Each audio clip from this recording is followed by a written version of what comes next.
Stocks that'll make 2008 a very happy new year for you. Time to get more for your money. All right, Gary.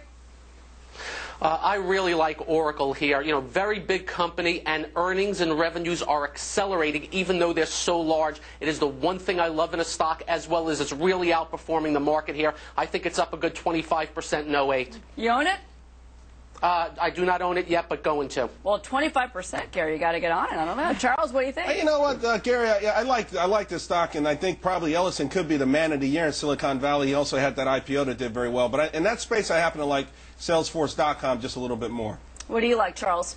Washington Mutual, and I'll add the caveat up front. This is a high-risk play, right? We're catching a falling knife. No kidding. But you know what? Catch it in your chest. But, you know, the bottom line is that the stock has come in a whole lot. Yes, there's high risk, but there's also a probability of high reward as well. You own it? No. All right. What do you think, Gary? Go back. What do you think? 2 words, oy vey.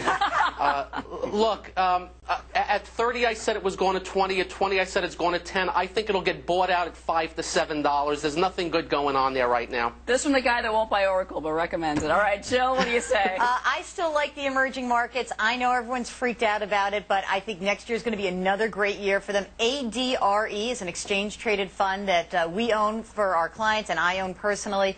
I still think that the emerging markets will have legs next year. All right, Peter, what do you think?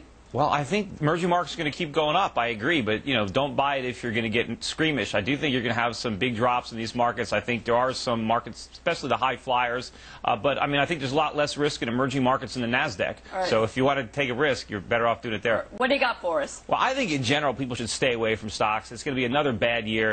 I'm recommending the ETF GLD. I mean, gold has been doing incredibly well. As I mentioned earlier, it was up 33% last year. I think gold's going to go over $1,000 an ounce next year. I think U.S. stocks are going down. For all those stock ownership folks out there, too bad, huh, Peter? Well, you can buy gold stocks if you want because they underperformed last year, but stay out of stocks. I'm getting depressed. All right, Jill, what do you think? This is the best one because I own GLD, and so do all of my clients. And I love this, but it has to be a teeny tiny position in most people's portfolios, and that's my caveat. And Peter, you own GLD, right? I own everything that has to do with gold, and it's a huge part of my portfolio, getting bigger every day. There you have it. All right, guys. Well, the Dow's going to make a huge 20% move next year.